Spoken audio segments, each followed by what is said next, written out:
as human beings, we like to always win our opinions. But what is the most important thing? When it comes to discussions, meetings, do we respect others' opinions as well? Especially, we have organized a program called parallel thinking. In Sinhala, we call it Samantara Siddhime Kramaya on 29th of this particular month. We like to train journalists to think not only looking at the negative any aspect of a problem, but also to look at the positive aspect as well.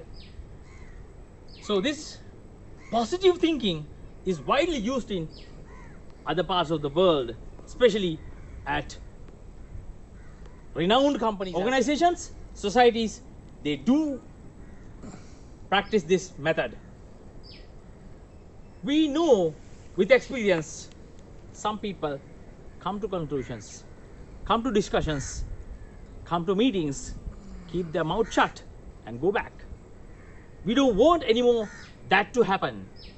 We want others' ideas, opinions as well. So, born to win relationships coordinates parallel thinking method, and that will be the first ever program in Sri Lanka. Journalists will speak the truth with thinking parallelly. I wish you all the very best, and I will invite you as well for this program.